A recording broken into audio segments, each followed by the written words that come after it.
그 신앙생활에 있어서 이 예배란 거는 우리가 생각하는 그 이상의 중요한 의미를 가지고 있다고 말씀을 드릴 수 있습니다. 이 살아있는 예배를 드리는 그 성도님하고 그렇지 못한 성도님하고는요, 세월이 갈수록 그 믿음의 격차가 극심하게 벌어지는 것을 늘 목도하고 있는 현실입니다. 그래서 요한복음 4장 23절에 보니까 아버지께 참되게 예배하는 자는 그냥 예배하는 거 아닙니다. 참되게 예배하는 자들은 영과 진리로 예배할 때가 오나니 곧 이때라. 아버지께서는 자기에게 이렇게 예배하는 자들을 찾으시느니라.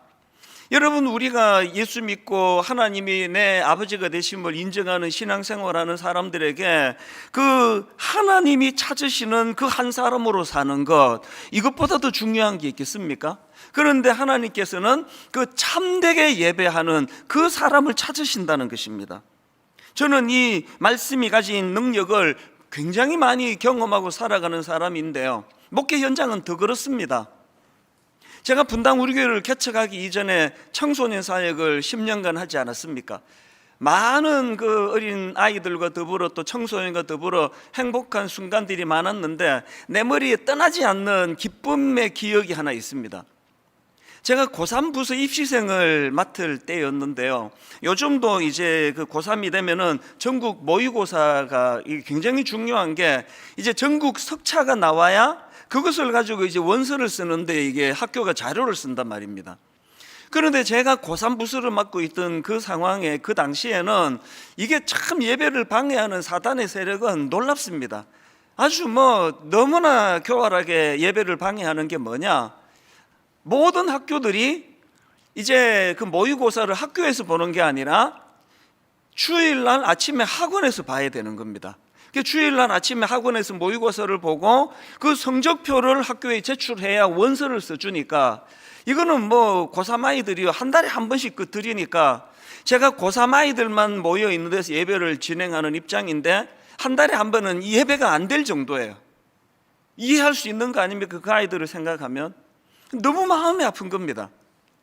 그게 참 괴로워하다가 하나님이 진짜 묘안을 주셨는데요, 버뜩 떠오른 생각이 뭐냐 하면, 아니 어느 학원에서 또 언제 시험 보든지 간에 그 전국 석차 성적만 학교에 내면 된다 그러니까, 그러면 내가 주관해가지고 토요일 날 모의고사 보면 되겠네? 그 생각이 들어가지고 인근의 학원을 다 찾아다닌 겁니다. 저는 어느 교회에 그 담당하는 목사인데 여기서 오후에 비는 교실을 좀 빌려주셔서 모의고사를 보게 해달라. 사실은 잡상인 취급도 당하고 문전박대도 당하고 그랬지만, 너무나 고맙게도 강남역 앞에 있는 어느 입시학원의 그 사무장님이요, 예수도 안 믿는 분이에요. 그분이 저를 굉장하게 불쌍하게 보신 겁니다. 교회가 이런 일도 해야 됩니까? 그래서 이제 그 학원에서 이제 빌려주기로 했는데요, 사실은 그 학원 입장에서도 그때 우리 고3부 출석하는 애들이 한 300명씩 되다 보니까 1인당 5,000원, 10,000원 이제 내면은 그게 또 학원 수입이기도 합니다. 그래서 이제 토요일 날, 그때는 토요일에도 오전 수업을 할 때니까요, 이 아이들도 참 눈물겨운 헌신입니다. 이제 서울, 경기도, 또 외곽에 있는 멀리 살고 이런 애들이 이제 수업 끝나면 막 점심도 굶고 그렇게 이제 강남역으로 달려와가지고 이제 모의고사를 보는데요, 우리 교사분들이 다 동원이 돼서 이제 책상에 번호표도 놓고 이름도 놓고 그런 수고를 했습니다. 그리고는 이게 원래 수능 시험이 하루 종일 시험 보는 거 아닙니까? 한 오후 2시부터 이제 모의고사를 시작해 놓으니까요, 제 기억으로 저녁 8시, 9시까지 시험을 봤습니다.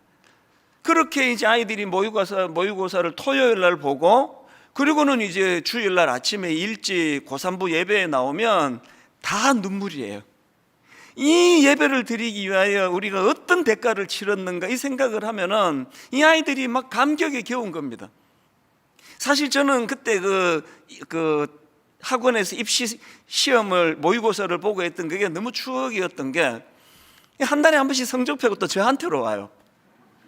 그 성적표를 주는 그 함에다가 이렇게 되어 있습니다. 그때 제가 사랑의 교회 중고등부를 맡고 있었으니까요, 수신 해놓고 사랑의 학원 그러면서 이제 저한테 여기 오면은 한 달에 한 번 예배 마치면 애들한테 성적표를 다 나눠줬어요.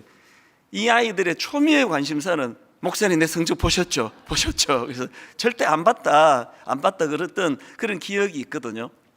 여러분, 왜 이런 무리수를 두가면서 토요일 날 늦게까지 그렇게 학원을 우리가 접촉을 하고 아이들이 밤 8시, 9시까지 밥도 굶고 시험 보고 이런 일을 왜 했겠습니까?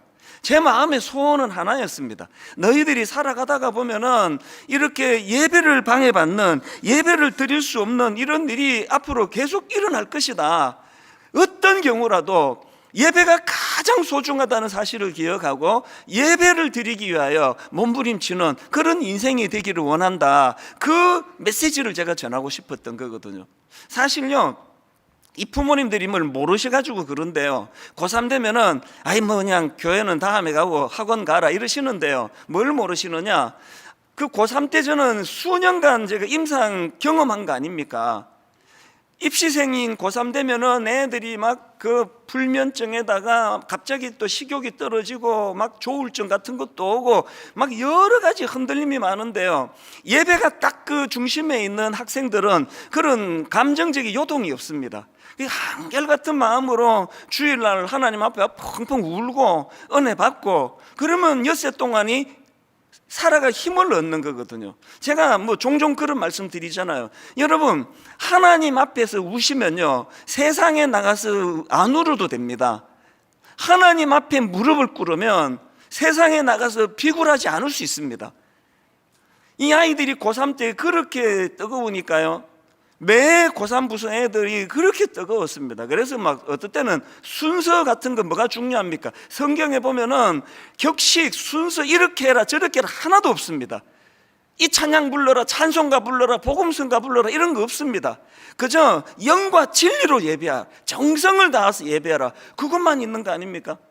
그래서 이제 고3 애들 어떨 때는 설교를 한 5분만 하고 오늘은 정말 한번 우리 하나님께 부르짖어 보자, 그리고는 다 우리 한번 무릎 꿇고 한번 기도하자, 그렇게 뜨겁게 기도하고 찬양하고 예배를 드리고 얘들이 다 가고 난 그 자리 내 머리에 추억이에요. 구석구석에 눈물이 흥건히 고여있는 그 자리들, 이게 고3 때만 가능한 거 아닙니까? 고3 때만. 군대 처음 가가지고 훈련소에서 너무나 힘들게 훈련받고 하나님 앞에 드리는 군대에서의 첫 예배를 남자분들이 그렇게 못 잊어하더라고요. 펑펑 울면서 가난한 마음으로 예배를 드렸던 그 예배, 저는 고3 뿐이겠습니까? 군인들 뿐이겠습니까? 이 세상을 살아가는, 더군다나 이렇게 혼란스러운 세상을 살아가는 이런 시대에, 너무나 불안정하고 너무나 두려운 시대에 예배가 여러분들 삶의 중심에 서 있는 하나님의 선물이 되기를 바랍니다. 엿새 내내 힘들고 어려운 삶을 살 때 이제 3일만 있으면 나 교회 가는데, 이틀만 있으면 예배 드리는데, 예배가 우리 삶의 중심이 될 때에 안정감을 준다는 것, 그것은 제가 여러 번 간증했지만 제가 직접 경험한 일이고 수많은 우리 고3 아이들 제자들을 보면서도 제가 경험했고, 오늘도 말로 다 할 수 없는 어려움 중에 예배를 사모하는 성도님들이 그 예배를 통해 받는 위로가 상상을 초월한다는 걸 늘 경험하고 있거든요. 그래서 저는 오늘 중요한 선언을, 전 교회적으로 중요한 선언을 하나 하려고 하는데요, 이제 오늘부터 11월 한 달 내내 예배 회복 운동을 선언합니다. 이제 바른 예배가 드려져야 되고 예배가 회복되도록 저는 말할 것도 없고 모든 성도님들이, 우리 예배에 종사하는 분들이 다 함께 예배를 살려야 된다. 예배가 살면 내 심령이 산다. 예배가 살면 흔들거리는 내 가정이 회복이 된다. 예배가 살면 내 인생의 중심이 회복이 된다. 이 사실을 경험하는 그런 예배 회복 운동이 되기를 주님 이름으로 축원합니다. 이제 하나님 앞에 한번 예배가 제대로 드려지게 될 때에 내 심령에, 내 삶에 어떤 놀라운 영향과 변화를 주는가, 이거를 사모하면서 그렇게 진행되면 좋겠는데요. 그래서 이제 오늘을 비롯해서 몇 주 동안에 예배와 관련된 설교를 시리즈로 계속 제가 지금 준비를 하고 있는데, 그 첫째 날 오늘 저는 구약의 인물인 가인과 아벨을 비교하면서 이제 중요한 교훈을 좀 얻기를 원하는데요. 자, 오늘 본문 창세기 4장 3절부터 한번 보십시오. 5절까지. 세월이 지난 후에 가인은 땅의 소산으로 제물을 삼아 여호와께 드렸고 아벨은 자기도 양의 첫 새끼와 그 기름으로 드렸더니 여호와께서 아벨과 그의 제물은 받으셨으나 가인과 그의 제물은 받지 아니하신지라. 여러분, 저는 지난 몇 주 동안에요, 가인과 그의 제물은 받지 아니하신지라, 이게 너무너무 두려움으로 왔습니다. 분당 우리 성도님들 중에 나는 예배 한 번도 안 빠졌어, 나는 예배 늘 드리고 있어, 난 헌금도 잘해, 그랬는데 하나님은 아이고 난 이 예배 받은 적이 없는데, 우리가 드린다고 다 받으시는 게 아니다는 거. 더군다나 저는 그 과정에서 이사야 1장 12절에 나오는 내 마당만 밟을 뿐이라, 이 표현이 너무 두려움이 됐습니다. 자, 그 내용이 이사야 1장 11절부터 나오는데요, 세 번역으로 보십시오. 주님께서 말씀하신다. 무엇하러 나에게 이 많은 제물을 바치느냐? 나는 이제 숫양의 번제물과 살찐 짐승의 기름기가 지겹고 나는 이제 수송아지와 어린 양과 숫염소의 피도 싫다. 너희가 나의 앞에 보이러 오지만 누가 너희에게 이것을 요구하였느냐? 나의 뜰만 밟을 뿐이라. 개역개정 성경으로 내 마당만 밟을 뿐이라. 다시는 헛된 제물을 가져오지 마라. 다 쓸모없는 것들이다. 우리 하나님께서 지금 우리가 드리는 이 예배를 이렇게 반응하신다면요, 그 쓸데없는 짓 하지 마라. 받지도 않을 거. 어쩌면은 우리들의 신앙생활에 지금 어떤 문제가 생기고 어떤 결함이 발견되는 그 첫 출발이 여기서부터 생길 거 아닐까요? 코로나19 예배당에 못 간다고 해가지고 그저 그냥 비스듬하게 들어누워가지고 잠옷 입고, 이게 지금 드라마를 보는 건지 예배를 드리는 건지 느지막하게 설교만 들으면 되지 그렇게 하고 나 오늘 예배 드렸다고, 그건 착각이라는 거예요. 하나님은 그런 예배를 안 받으신다는 겁니다. 이런 맥락에서 저는 이제 오늘 이 본문 말씀을 가지고 어떻게 하면은 우리가 이런 참 가인이 경험한 이 비극을 막을 수 있을 것인가. 그래서 저는 오늘 본문에 나오는 이 가인과 아벨의 모습을 보면서 이 하나님이 받으시는 예배, 이 하나님이 받으시는 예배와 관련한 두 가지 지침에 대해서 말씀을 좀 나누보려고 합니다. 자, 여러분, 이 하나님이 받으시는 예배, 첫째, 너무나 상식적이에요. 어떤 예배를 받으십니까? 정성이 담긴 예배를 받으십니다. 오늘 본문 3절 4절입니다. 세월이 지난 후에 가인은 땅의 소산으로 제물을 삼아 여호와께 드렸고 아벨은 자기도 양의 첫 새끼와 그 기름으로 드렸더니 여호와께서 아벨과 그의 제물은 받으셨으나. 여러분, 이 말씀에서 지금 가인과 아벨의 차이를 들자라고 한다면 정성의 차이입니다. 정성의 차이. 이 아벨이 드린 양의 첫 새끼와 그의 기름이라는 이 표현을, 이걸 제사랑 연결해 가지고 가인은 그 생명이 없는 곡식을 드렸기 때문에 안 받으셨고 아벨은 그 양을 드렸기 때문에 받았다, 이렇게 해석하는 설교도 저도 들어봤지만요, 그건 학자들마다 견해가 좀 분분합니다. 왜냐하니까 이 본문 그 당시에는 이 제사 제도가 확립되기 이전이기 때문에 딱 그렇게 이걸 드리니까 받고 저걸 드리니까 안 받고 이렇게 하기는 좀 어렵다, 그런 학자들의 견해가 많습니다. 그래서 저는 이 본문을요, 무엇을 들었느냐로 받으셨나 안 받으셨나 가늠하는 게 아니고 얼마나 정성으로 드렸나 근성으로 들었나, 이것의 차이라고 생각을 합니다. 저는 여기 나오는 이 양의 첫 새끼와 그 기름으로 드렸다는 아벨의 이 하나님의 드림을 보면서 옛날에 우리 부모님 생각이 났습니다. 저희 가정만 그런 줄 알았더니요, 꽤 많은 분들이 그런 이야기를 하시더라고요. 어머니가 시장에 가셔가지고 이제 장을 보시고 오는데 10,000원을 내고 1,000원짜리 몇 장을 그 스름돈으로 받았는데 그 중에 새 돈이 있습니다. 그러면 그 새 돈을 성경책 사이로 끼우시면서 이렇게 말씀하세요. 이 새 돈은 하나님 거야. 그러니까 일주일 내내 헌금을 그런 식으로 가장 좋은 걸 드리고 싶어하는 마음, 이게 정성이잖아요. 이게 정성. 이 정성을 다해서 드리는 그 예배를 하나님이 기뻐 받으신다. 그래서 레위기 27장 26절에도 보면은 오직 가축 중에 처음 난 것은 여호와께 드릴 첫 것이라. 또 출애굽기 23장 19절, 내 토지에서 처음 거둔 열매에 가장 좋은 것을 가져다가 너희 하나님 여호와의 전에 드릴지니라. 이게 다 정성을 강조하는 거 아닙니까? 가난한 과부의 두 렙돈을 외면하지 않으시는 그 주님의 눈길의 포인트는 그 가난한 중에 금액이 작고 많고가 아니라 정성으로 드리는 그 여인의 모습을 보시는 거거든요. 제가 목회하는 가운데 참 잊혀지지 않는 이런 기억들이 파편으로 제 머리에 남아 있는데요, 그 중에 뭐 한두 청년이 아니지만 유난히 인상에 남는 어떤 청년이 있습니다. 참 가난한 가운데 고학을 하고 알바하고 어렵게 대학을 졸업하고 그렇게 하고는 이제 취업을 해서 이제 취직을 해서 첫 월급을 받았는데요, 그거를 갖고 와요. 목사님, 제가 첫 월급을 받았는데 이거는 하나님 거예요. 그렇게 하고 가져와요. 제가요, 그 모습이 기특하면서도 마음이 아파요. 얘가 어떤 상황인지 아니까. 근데 진심으로 돌려주고 싶은 겁니다. 마음 다 받았다, 이거 도로 받으셨으니까 이거 도로 가져가라. 내 진심으로 돌려주고 싶은 때가 있었습니다. 그러나 저한테 준 게 아닌데 제 마음대로 뭐 받고 안 받고 할 권한이 없잖아요. 그 귀한 첫 월급을 받으면서도 마음이 아픈 거예요. 그거를 건네주면서 이 아이가 던지는 그 한마디가 늘 제 목회에 뼈아픈 지침이 되는 겁니다. 목사님, 이 첫 월급으로 교회가 꼭 필요한 곳에 써주세요.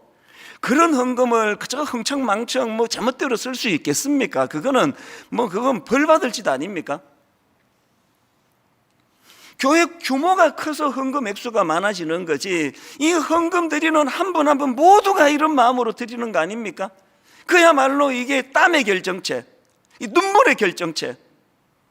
그 한 달 동안 수고한 그 땀의 열매를 일부를 떼서 하나님께 드리는데 부들부들 떨면서 써야 된다고 생각합니다. 이런 맥락에서 저는요, 우리 교회 교역자들에게 자주 하는 이야기가 이겁니다. 목회자인 우리 자신도 최선을 다해 헌금해야 되지만 더 중요한 것은 이렇게 성도님들이 정성으로 내주신 헌금을 잘 관리하고 잘 사용해야 된다. 한 푼도 허튼 데 쓰면 안 된다. 저는 교회에서 뭐 행사하고 막 뭐 흥청망청 남는 거 보면은 막 화가 나요. 아니, 딱 맞게 준비하면 되지. 그리고 약간 모자라면 뭐 집에 가서 밥 먹으면 되는 거지. 이렇게 20명 오는데 30명 분하고 이렇게 흥청망청 해가지고 쓰레기가 많은 거 이거 되는 거냐고.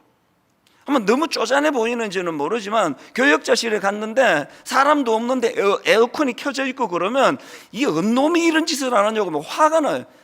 어느 분이 이런 짓을 했는지 화가 나요.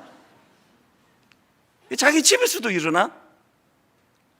솔직히 말씀드리면요, 여름이 되고 그러면 어지간하면 저 혼자 있을 때 에어컨 잘 안 큽니다. 교회에서는 뭐 집에서도 안 켜지만. 설교 준비할 때는 가장 좋은 컨디션으로 잘 준비해야 되기 때문에 말씀 준비하고 묵상할 때는 제가 에어컨을 켭니다만 그 외에 뭐 별로 뭐 그럴 때는 전기 하나로도 아끼는 거, 그건 이 정성의 문제 아닙니까? 이런 점에서 저는 우리 교회 재정 장로님 뭐 전부 모든 교회가 다 그러리라고 생각합니다만 정말 존경스러워요. 아니 뭐 이게 뭐 교회의 재정이 뭐 그 장로님 개인 것도 아니고 그런데 막 그렇게 그냥 아껴 쓰라고 어디 쓸 거냐고 막 사인 하나 받기가 그렇게 힘들어요. 그래서 뭐 어떨 때는 막 또 장로님 막 오해도 받습니다. 너무 까다로운 거 아니냐고, 막 이 상처받을 것 같다고. 그거 다 감수하시면서도 왜 그렇게 하시느냐고요. 그게 이분에게 맡겨진 정성이거든요. 그 우리가 그 드림센터를 매입할 때 건축헌금을 안 했지 않습니까? 빚으로 저것을 했는데 지금 거의 다 갚아갑니다. 이 장로님 마음의 중심을 제가 알아요. 이제 2년 있으면 저 드림센터를 사회에 환원해야 되는데 이거 빚 다 갚고 이거 환원해야 될 거 아니냐, 그런 마음의 중심을 가지고 허리띠를 졸라매고 그게 이 장로님이 하나님을 향한 사랑의 표현 아닙니까? 뭐 시무 장로님, 또 사역 장로님, 또 무임 장로님, 모든 교회 지도자들이 저는 그런 정신으로 하기 때문에 교회가 든든히 세워져 간다고 믿거든요. 성도님들은 아벨처럼 정성을 다해서 옛날 어른들이 그랬던 것처럼 가장 좋은 것을 하나님께 드리는 마음으로 헌금을 하시고, 또 교회는 그 헌금을 부들부들 떨리는 마음으로 한 푼이라도 허튼 데 쓰지 않으려고 긴장하면서, 그것들이 다 아벨의 정신이라고 저는 믿습니다. 제가 앞에서 고3 아이들이 토요일 날 모의고사를 보느라고 그 이야기를 드렸는데, 그게 그 어린아이들의 정성이거든요. 점심도 안 먹고 달려오고, 또 한 300여 명 애들이 많으니까요, 그 고3부 교사들은 토요일 날 다 자기들 뭐 데이트도 하고 뭐 밀린 일도 하고 해야 되는데, 토요일 와서 밤늦게까지 애들 시험 감독하고 뒷바라지하고, 그것들이 다 정성이라, 다 정성. 그렇게 예배가 토요일서부터 정성으로 시작이 되니까 그 눈물로 예배가 드려지는 그 펑펑 우는 아이들의 그 모습들, 그리고 그 행복해하는 그 모습들이 가능했다는 것입니다. 저는 저와 여러분 모두가 다 정말 뭐 코로나19로 교회에 못 오고 이런 것들이 중요한 게 아니라, 어느 곳에서 예배를 드리든지 간에 지존하신 그 하나님 존전에, 그래서 아벨처럼 정성을 다해서 예배하는 그런 성도님들이 되시기를 바랍니다. 그런가 하면 또 하나, 여러분 누구를 의식하며 신앙생활 하시는지, 여러분 누구를 의식하며 드리는 예배인지 늘 점검하셔야 됩니다. 이 점에서 제가 다윗을 너무나 존경하는 거 아닙니까? 구약의 역사 중에 참 비극적이었던 역사가 하나 있는데요, 블레셋과의 전쟁 과정에서 하나님의 임재의 상징인 언약궤를 빼앗겨 버립니다. 적들에게 오래 방치가 돼 있었는데, 다윗이 왕으로 있을 때 드디어 빼앗긴 언약궤를 이제 예루살렘으로 다시 되찾아오는 그런 놀라운 일이 벌어졌는데요, 그 과정에서 다 아시잖아요. 이 하나님의 임재의 상징인 언약궤가 다시 들어오는 걸 보면서 왕이고 뭐고 막 체면 다 벗어 던지고 막 춤을 췄나 봐요. 그래서 막 바지가 흘러내릴 정도로. 그랬더니 또 아내가 그 미갈이 뭐라고 또 어떻게 채신머리 없이 왕이 그러느냐고 그렇게 또 핀잔을 주네요. 그런데 여러분, 그런 내용을 담고 있는 이 사무엘하 6장에서 내가 이 다윗의 진면목을 하나 발견을 했습니다. 자, 6장 20절입니다. 사무엘하 6장 20절. 아내 미갈이 이렇게 지적합니다. 다윗이 자기의 가족에게 축복하러 돌아오매 사울의 딸 미갈이 나와서 다윗을 맞으며 이르되, 이스라엘 왕이 오늘 어떻게 영화로우신지 방탕한 자가 염치 없이 자기의 몸을 드러내는 것처럼 오늘 그의 신복에, 그 다음 보세요, 누구를 의식합니까? 계집종의 눈 앞에서 몸을 드러내셨도다 하니, 지금 미갈이 사람을 의식해서 그 계집종 앞에서 그런 추한 모습을 보였다 그랬더니요, 그 말을 받은 다윗이, 남편이 바로 그 다음 21절에서 이렇게 대답합니다. 21절입니다. 다윗이 미갈에게 이르되, 이는 여호와 앞에서 한 것이니라. 그가 내 아버지와 그의 온 집을 버리시고 나를 택하사 나를 여호와의 백성 이스라엘의 주권자로 삼으셨으니 내가 여호와 앞에서 뛰놀리라. 그 다음 22절. 내가 이보다 더 낮아져 스스로 천하게 보일지라도. 지금 미갈의 관심은 사람들이에요. 아니, 이 사람들이 우리 남편은 뭐로 생각할까? 아니, 이 사람들이 이렇게 남편이 왕이 막 바지까지 흘러내리면서 춤을 추면 이게 그냥 이 채통머리가 없는데 온통 사람을 의식하고 있을 때, 미갈이 그렇게 하고 있을 때 다윗의 관심은 온통 하나님이에요. 온통 하나님께만 집중하다가 보니까 어떻게 하다 보니까 바지가 흘러내리는데 그 하나도 민망하지 않아요. 하나님께 너무 뜨거운 마음으로 경배하다 보니 그럴 수도 있는 거지, 아무렇지도 않은 거예요. 여러분, 여러분의 생각이 머무는 그게 고뇌가 되는 거거든요. 누가 좀 못생겼다 그러면 막 죽고 싶고 괴로워하는 건 자기 생각에 초점이 얼굴에만 가 있어서 그래요.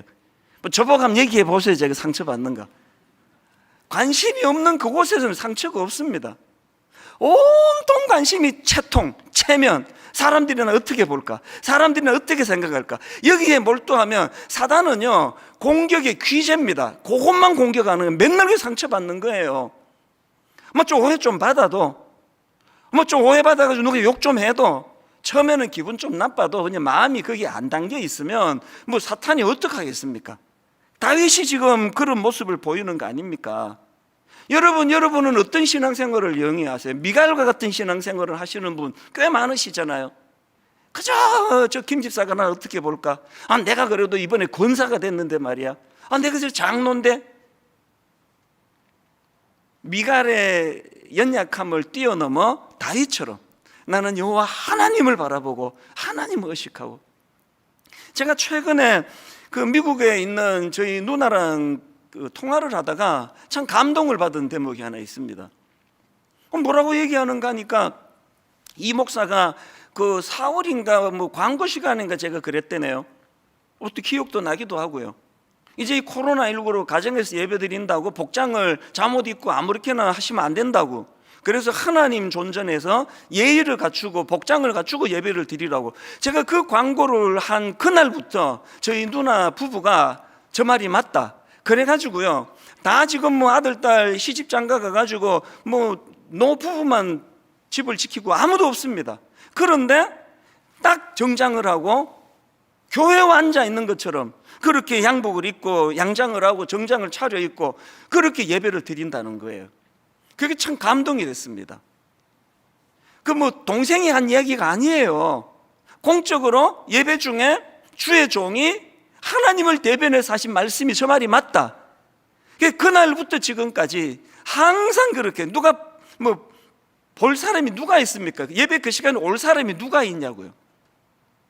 이게 미갈의 태도를 벗어난 다윗의 태도 아닙니까? 여러분, 예배 회복 운동의 가장 중요한 초점은요, 여기를 회복하는 거예요. 지금 가정에서 예배 드리시는 분들 복장을 보세요, 스스로. 그리고 예배가 시작되고 지금까지의 여러분의 태도를 지금 바로 점검할 수 있는 거 아닙니까? 정시에 예배에 참여하셨습니까? 예배 드리다가 뭐 물 한 컵 떠가지고 또 마시고, 또 궁금해가지고 또 한번 또 어디 검색해보고, 뭐 예배 드리다가도 오늘 목사 저 설교 제법이네, 준비를 좀 많이 했네, 잡담도 좀 하고. 그게 다 우리가 갱신해야 될 문제라는 겁니다. 하나님만 우리가 의식한다면 그 하나님 앞에서 어떤 곳에서 어떤 상황으로 예배를 드리든지, 또 어떤 설교가 선포되든지, 내 마음에 오늘은 좀 은혜가 되는 설교가 선포되든지 은혜가 안 되는 설교가 선포되든지, 이거는 저 목사의 문제가 아니라 하나님과의 관계다. 나는 하나님 앞에 집중할 것이다. 이걸 회복하는 게 예배 회복 운동입니다. 제가 오늘 설교 제목을 최고의 하나님께 최선의 것을 이렇게 잡았는데요, 이건 어느 책에서 따온 겁니다. 오스왈드 챔버스가 쓴 주님은 나의 최고봉, 이런 제목의 책이 있는데요, 원래 이게 영어 원래 원제로 보면은 주님은 나의 최고봉 이렇게 하기보다는 나의 최선을 최고의 하나님께, 이렇게 번역할 수 있는 제목입니다. 그래서 제가 여기서 오늘 설교 제목을 땄거든요. 여러분 한번 따라해 보시겠습니까? 좀 비장하게. 최고의 하나님께 최선의 것을, 최고의 하나님께 최선의 것을. 여러분 정말 우리 이런 목표를 좀 가지면 좋겠습니다. 여러분, 우리 하나님이 삼류신이기를 원하세요? 우리 하나님은 삼류신이기를 원하는 성도가 누가 있겠냐고요. 우리 하나님은 인류예요. 우리 하나님은 최고예요. 우리 하나님은 최고의 하나님이세요. 그 최고의 하나님을 최고의 하나님으로 인정해 드리면서 그 최고의 하나님께 최선을 드리는 신앙생활을 해야 되겠다, 이런 결단을 가지고 신앙생활을 하게 된다면 우리의 영적인 회복이 일어나지 않을까요? 가정에서 예배 드린다고 소홀히 예배 드리지 않는 성도, 아무 보는 사람이 없이 부부만 드린다고 하나님 앞에 결례를 범하는 것을 밥 먹듯 하지 않는 성도, 예배 지각하지 않는 성도, 설교만 들으면 되지 뭐. 11시 예배가 시작되면은 한 11시 15분쯤 설교가 하나? 설교가 끝나자마자 됐다, 뭐 뒤에는 볼 거 없다, 끝버리는 거, 이런 것들이 정성이 깃들여 있지 않은 예배라고 한다면, 이제 저는 저와 여러분 모두가 다 이제 예배 회복 운동으로 말미암아 하나님 앞에 드리는 예배의 태도가 정성으로 드려지는 예배가 되기를 주님 이름으로 축원합니다. 두 번째로요, 한 가지 더 점검할 게 있습니다. 예배와 관련해서 점검할 게 뭐냐? 전인격적으로 드리는 예배를 하나님이 기뻐하신다는 겁니다. 이게 무슨 말인가 하면요, 자 4절을 보십시오. 아벨은 자기도 양의 첫 새끼와 그 기름으로 드렸더니 여호와께서 그의 제물은 받으셨으나, 이렇게 하지 않으시고요, 아벨과 그의 제물은 받으셨으나, 이렇게 기록이 되어 있고요. 그 다음 5절입니다. 가인과 그의 제물은 받지 아니하신지라. 저는 이 말씀이 굉장히 중요한 의미가 있다고 생각합니다. 아벨이 드린 제물만 받으신 게 아니라 아벨과 그의 드린 제물을 받으셨고, 가인이 드린 제물만 받지 않으신 게 아니라 가인과 그가 드린 제물도 받지 않으셨다는 겁니다.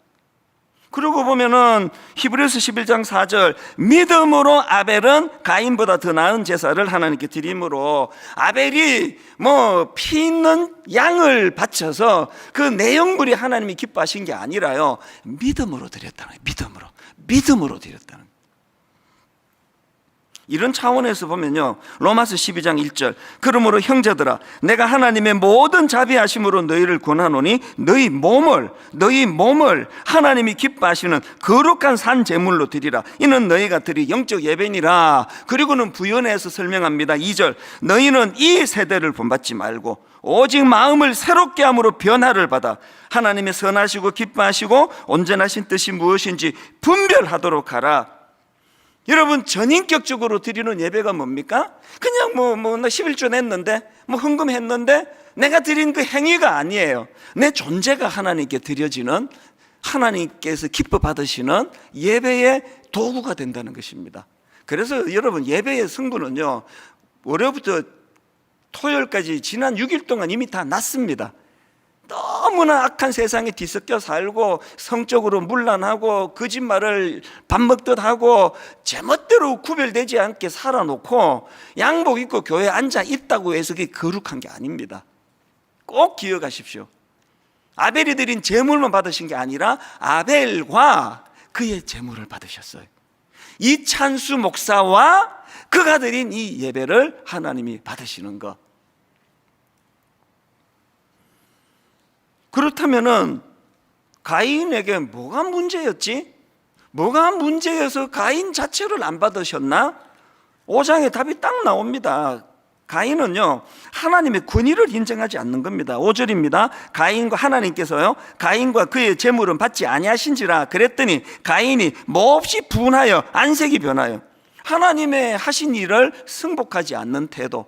그런가 하면은 7절, 내가 선을 행하면 어찌 낯을 들지 못하겠느냐? 선을 행하지 아니하면 죄가 문에 엎드려 있느니라. 죄가 너를 원하나 너는 죄를 다스릴지니라. 하나님이 지금 무섭게 경고하셨는데 그 말씀을 무시하고 바로 그 다음 8절, 가인이 그의 아우 아벨에게 말하고 그들이 들에 있을 때에 가인이 그의 아우 아벨을 쳐 죽이니라. 말씀에 영향을 받지 않는 태도 안 받으세요. 그런 예배 안 받으십니다. 우리가 하나님 앞에 정성으로 드리는 것도 중요하지만 내 존재가 말씀의 영향을 받는 거예요. 그래서 여러분, 예배가 맨 처음 시작할 때 참회의 기도를 드리잖아요.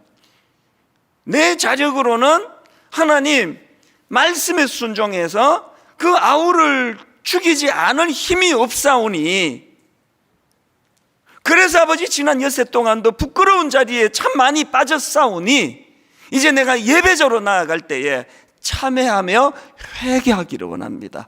여러분, 그 회개 기도를 드릴 때 과거의 것만의 청산이 아니에요. 하나님이 회개 기도를 드리는 동시에 내일부터 엿새 동안의 삶은 예배 중에 주신 그 은혜를 가지고 이길 힘을 주님을 의지하여 공급받기를 원합니다. 이게 예배거든요. 최근에 저는요, 이제 이 복지재단을 조금 더 강화하려고, 조직을 좀 강화하려고 이제 컨설팅을 좀 받고 싶어서, 우리 교회 안에 그런 전문가들이 많으세요. 그래서 이제 그 전문가 집사님을 제가 좀 뵙자 그랬는데요, 그날 도움도 많이 받았지만 너무나 감동을 받은 게 하나 있습니다. 와, 진짜 감동이 되대요. 아니, 어른이요, 저보다도 연세가 많은 분이에요. 우리 맨 예배 시작을 이 찬양으로 하지 않습니까? 지금 서 있는 이곳에서 높임을 받으소서. 내가 밟는 땅 주님의 땅이니, 이 찬양을 부르다가요, 이분이 어느 예배에 맨 이 찬양 뒷부분에서 마음이 무너져 버렸다는 거예요. 그래서 이 연세가 드신 어른인데요, 뭐 아직 그렇게 많이 드신 건 아니라 할지라도 오열을 터뜨리고 털썩 주저앉아가지고 흐느껴 울었다는 겁니다. 어느 대목이 그랬느냐, 이 찬양 맨 끝에 이렇게 부르잖아요. 찬양하며 주님을 예배할 때 하늘 가득한 주의 영광 보리라. 나를 통하여 나의 입술을 인하여 주의 이름 높임을 받으소서. 어느 대목에서 무너졌느냐, 이 찬양을 부르는데 성령께서 그 마음을 두드리시는 거 아닙니까? 직장 생활을 하면서 이분이 이제 뭐 간부로 계시니까요, 이제 너무나 자기가 그 직장에 있는 그 부하 직원들을 향해서 그들을 힘들게 하고 그저 이 주어진 목표를 달성하도록 밀어붙이고 했던 것들이 마음에 확 이제 막 필름으로 보여진 것 같아요. 그것이 가책으로 다가온 거예요. 그래서 이제 이분이 무너졌던 게요, 이 찬양, 나를 통하여 나의 입술을 인하여 주의 이름 높임을 받으소서. 이 찬양 앞에 너무나 가슴 아프게도 하나님이 높임을 받으셔야 되는데, 그저 직장에서 내 업적 남기기 위하여, 그저 직장에서 내 인정받기 위하여 그렇게 내가 직장 생활을 했었노라고 털썩 주저앉아가지고 엉엉 우셨다는 거예요. 엉엉. 와, 그 점잖은 신사분이, 그래서 이제 보통 때는 이제 부부가 같이 예배를 드리면 주로 권사님이 그렇게 우신대요. 권사님이 그렇게 우시면은 이제 남편이 달래고, 또 너무 그렇게 심하게 울지 마라, 사람들이 내가 뭐 가정에서 때리는 줄 알겠다, 이제 농담으로 막 그렇게 달래고 하는데, 그날은 남편이 털썩 주저앉아서 펑펑 우시니까요, 그 권사님이 아내 되시는 분이 너무 놀라신 거 아닙니까? 아니 무슨 일이 있냐고, 왜 그러냐고. 그랬을 때 이런 자기의 마음을 아내에게 나누는데 그 아내가 위로를 해주고, 여러분 너무나 아름다운 부부의 모습 아닙니까? 이게 예배예요. 가인처럼 말씀에 귀를 기울이지 않고 말씀이 선포돼도 무시해버리고 뭐 할 일 다 하고 뭐 죽여버리고, 그게 어떻게 예배자입니까? 오늘 저와 여러분 모두가 다 매 예배 드릴 때마다 하나님께서 내 마음을 두들겨 늘 내 아내에게 내가 이렇게밖에 못하는 게 옳은 건가? 내가 남편을 더 잘 섬겨야 되는 거 아닌가? 내가 연로하신 부모님에 대하여 이렇게 내가 그냥 방치해 놓은 게 옳은 일인가? 이 모든 것들이 예배 가운데 내 안에서 일어나고 거기에 반응해 나갈 때 점점 주님을 닮아가는 성화가 예배 중에 일어날 줄로 믿습니다. 결론을 맺습니다. 저는 다음 주에 바른 예배 드리기 점검표를 이제 같이 나누어 드리려고 하는데, 예를 들면 문항 이런 거, 여기 OX를 자기가 하는 겁니다. 이런 문항입니다. 나는 예배 시작부터 예배에 참여합니다. 중간에 뭐 설교할 때가 됐나? 이거는 X를 키는 거죠. 또 나는 잠옷을 입고 예배 드리지 않습니다. OX. 나는 예배 중에 잡담하지 않습니다. OX. 나는 누워서 예배 드리지 않습니다. OX. 나는 마지막 축도 순서까지 예배에 참여합니다. OX. 바라옵기는 모든 항목에 자신 있게 O라고 할 수 있는, 그리고 한두 개 X가 나왔다면 그 다음 주는 바로 이것이 개선되는 그런 성도님들 되시기를 주님 이름으로 축원합니다.